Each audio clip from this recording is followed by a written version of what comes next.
Ici, Jean Moulin. Je voudrais tout d'abord vous faire partager une conviction de femme. Vous n'avez pas, M. Mitterrand, le monopole du cœur. La priorité. Je m'excuse Ou des arts. de le faire devant cette assemblée presque exclusivement composée d'hommes. Je vous ai convié.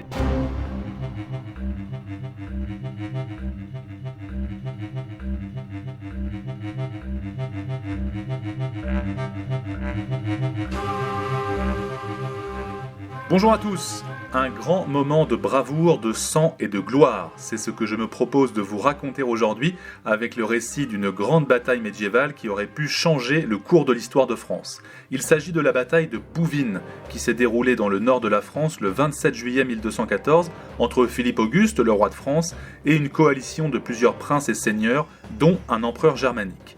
Cette bataille est célèbre à bien des égards, autant pour la bravoure des chevaliers au combat, que pour les très nombreuses conséquences politiques qui en découlent. Et de façon plus anecdotique, cette bataille a une petite particularité. Elle s'est déroulée un dimanche. C'est pas commun au Moyen-Âge de se battre un dimanche. Je ne résiste pas à l'envie de vous lire, en guise d'introduction, quelques mots de Georges Duby, un historien qui a consacré un livre à cette bataille. L'année 1214, le 27 juillet tombait un dimanche. Le dimanche est le jour du Seigneur, on le lui doit tout entier. En ce temps, nul ne parlait d'argent le dimanche, les maris évitaient d'approcher de trop près leurs femmes et les hommes d'armes ne devaient pas combattre. Or, le dimanche 27 juillet 1214, des milliers de guerriers transgressèrent l'interdit. Ils se battirent furieusement près du pont de Bouvines.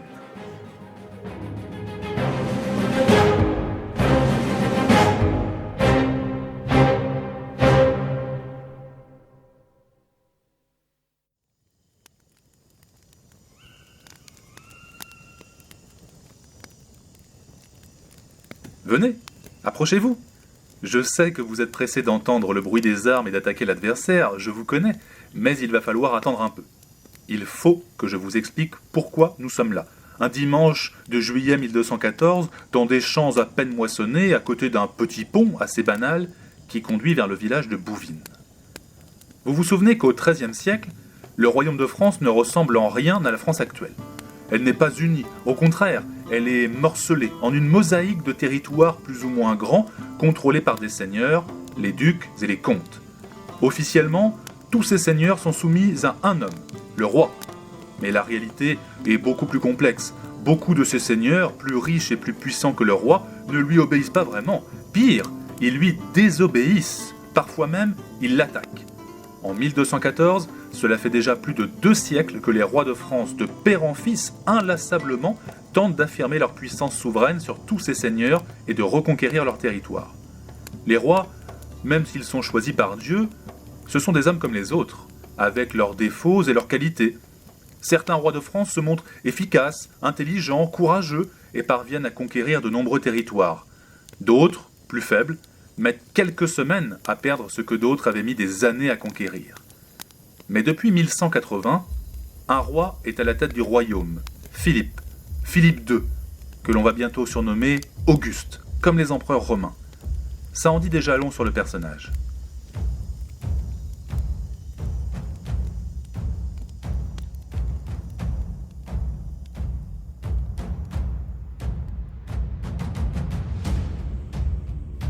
Philippe Auguste a de très grandes ambitions. Il veut reconquérir tous les territoires qui restent aux mains de seigneurs parfois désobéissants et unifier son royaume. Et dans les premières années de son règne, il y parvient sans trop de difficultés. Mais il y a un problème, un énorme problème, un problème qui parle anglais, si vous voyez ce que je veux dire. L'Aquitaine, une très vaste région qui représente un quart du royaume de France, a pour seigneur le roi d'Angleterre. Oh my God! Comment est-ce possible, allez-vous me dire? Mais c'est très simple. La fille du duc d'Aquitaine, Aliénor, s'est mariée au roi d'Angleterre et elle lui a donné un cadeau de mariage. Sa région, l'Aquitaine, rien que ça, un quart du royaume de France. Et le roi d'Angleterre a d'autres régions comme celle-ci en France, ce n'est pas la seule. Je ne vais pas vous surprendre, le roi d'Angleterre n'a aucune intention de laisser Philippe Auguste unifier tranquillement son royaume et lui voler ses territoires. Il va se battre. Seulement, Le nouveau roi d'Angleterre, Jean Santerre, le frère du célèbre Richard Cœur de Lion, n'est pas un grand roi. Il manque de courage, d'ambition, et il est assez peu soutenu par ses grands seigneurs anglais. Face à Philippe Auguste, il ne fait pas le poids, et il le sait. Alors, il a besoin d'un allié. Et cet allié, il est tout trouvé. C'est son neveu, Othon IV, le puissant empereur du Saint-Empire romain germanique.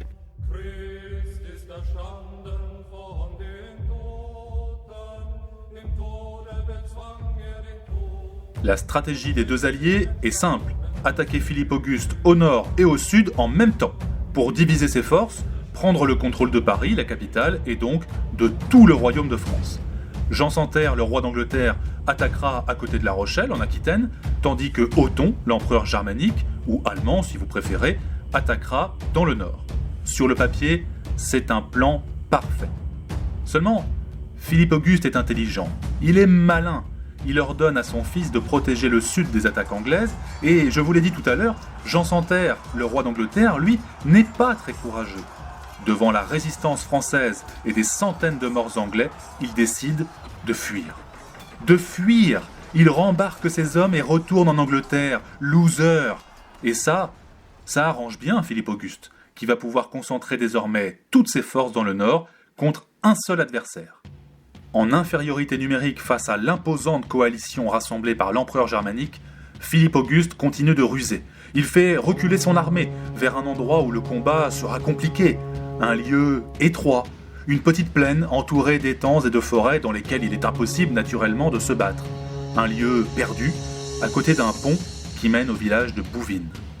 Fin juillet 1214, l'armée germanique d'Othon avance, énorme, imposante, sûre d'elle-même. Elle ne prend pas conscience que le roi de France vient de l'attirer dans un piège.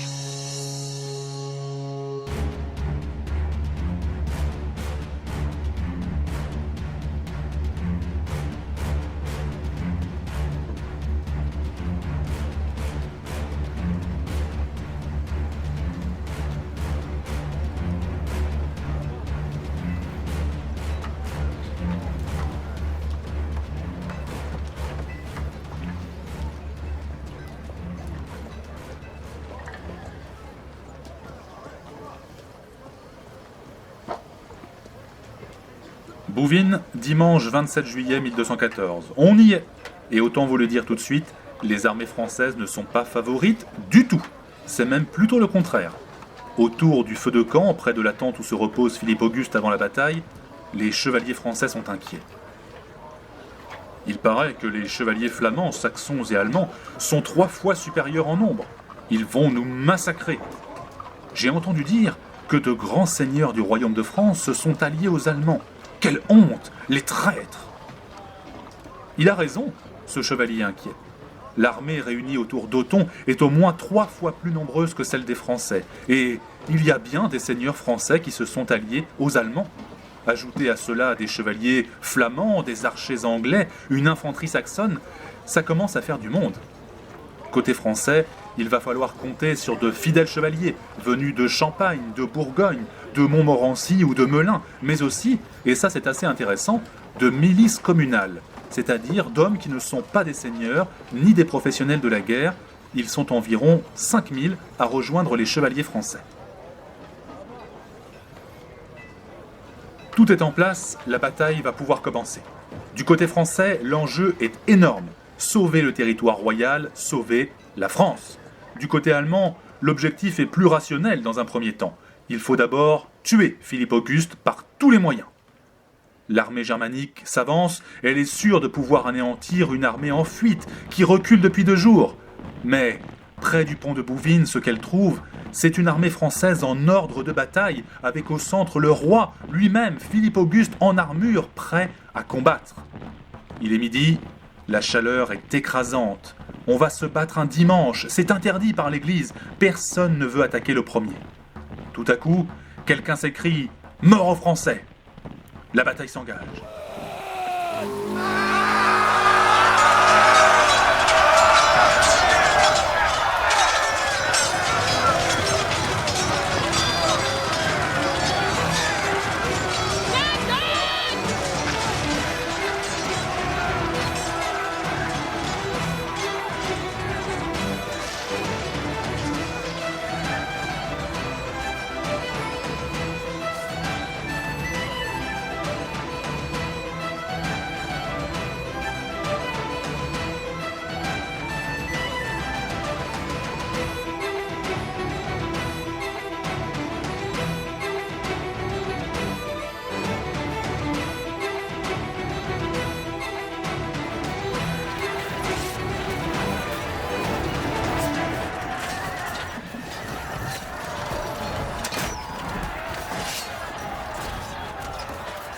Au centre, les terribles piquiers allemands s'avancent droit sur Philippe Auguste.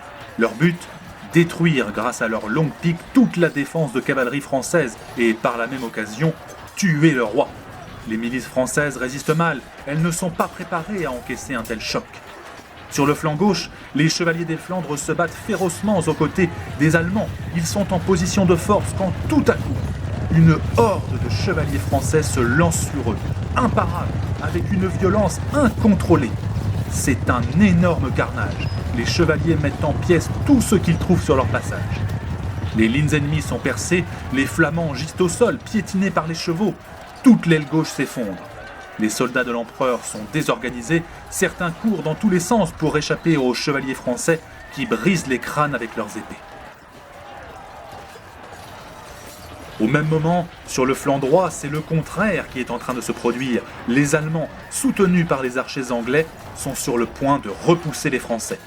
À ce moment critique, le comte Philippe de Dreux se lance sur son cheval à toute vitesse au centre de la mêlée, sa masse d'armes à la main. Il ne regarde plus autour de lui, il fonce la rage au cœur, et d'un coup qui résonne sur tout le champ de bataille, il désarçonne le chef anglais Guillaume de Salisbury, qui tombe à terre, le aume fendu. Les archers anglais, pris de panique en voyant leur chef à terre, s'enfuient. Désormais, tout va se jouer au centre. Et dans cette incroyable mêlée, les chevaliers allemands sont presque devant le roi Philippe Auguste. Ils le voient, il n'est plus qu'à quelques mètres. Ces soldats d'élite n'ont qu'un seul mot d'ordre, tuer le roi, coûte que coûte. Les milices françaises ne peuvent plus tenir, elles sont mises en pièces par la puissance de l'ennemi, qui désormais est autour du roi. Philippe, toujours sur son cheval, est entouré de chevaliers allemands, attaqués de toutes parts. La garde du roi tente bien de les repousser, mais ils ne sont pas assez nombreux. Soudain, une lance frappe l'armure du roi. Il n'est pas blessé, mais la lance est restée accrochée sur lui. Les soldats allemands tirent dessus. Déséquilibré, isolé, impuissant devant ces dizaines d'ennemis, le roi de France tombe à terre, jeté au sol. Il est encore entouré de quelques fidèles chevaliers qui se battent désespérément. Ils font rempart de leur corps, ils sont prêts à mourir pour sauver leur roi. Mais ils sont trop peu nombreux. Au milieu de ce petit groupe, un soldat français s'empare de l'oriflamme, le drapeau royal, et il l'agite pour appeler à l'aide la garde royale à quelques dizaines de mètres de là. Mais elle met du temps à se tailler un chemin parmi les hordes de soldats allemands. Si elle n'arrive pas, le roi va mourir. Par miracle, la garde royale parvient à repousser les ennemis au dernier moment. Les masses d'armes brisent les crânes et les épées percent les armures. Le roi est sauvé, il remonte sur son cheval et ordonne à ses chevaliers de charger l'empereur Othon au milieu des rangs adverses. Déboussolés, les soldats allemands voient surgir sur eux une incroyable horde de chevaliers que l'on donnait pour morts quelques minutes auparavant. Toute l'armée allemande est mise en déroute dans un bain de sang et un orage d'acier.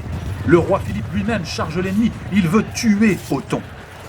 Mais l'empereur germanique n'a pas le courage du roi de France. Pour sauver sa vie au milieu du carnage, il s'enfuit, pourchassé par les chevaliers français. Voyant leur chef en fuite, progressivement, les armées allemandes, saxonnes et des Flandres s'enfuient à leur tour ou baissent les armes. La victoire de Philippe Auguste est totale.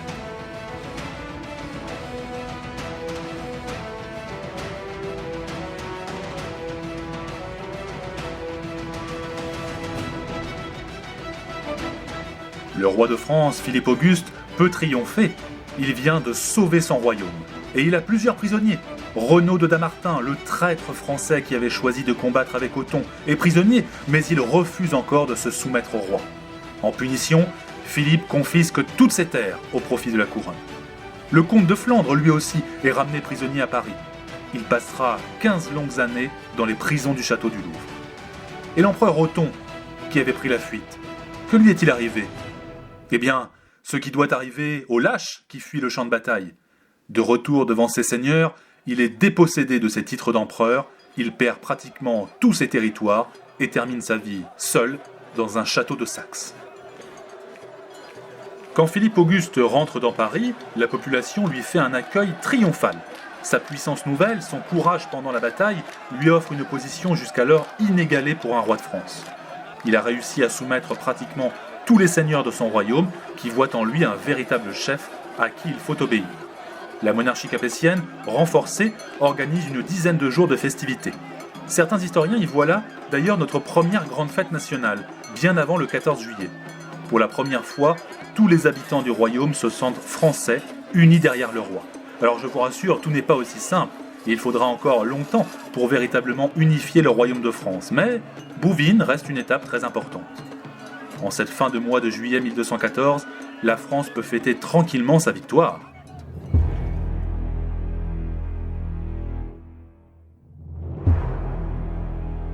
Mais, de l'autre côté de la Manche, un ennemi implacable attend sa revanche. Les Anglais ont certes perdu une bataille, mais ils n'ont pas encore perdu la guerre. Le roi d'Angleterre possède toujours des territoires en France, dont il est le seigneur, et il ne décolère pas. Un jour, le royaume de France sera entièrement absorbé par le royaume d'Angleterre. Il le sait, il le veut. Il faut juste être patient. Les deux ennemis ne vont pas tarder à se retrouver. Un siècle plus tard commencera la longue et terrible guerre de 100 ans.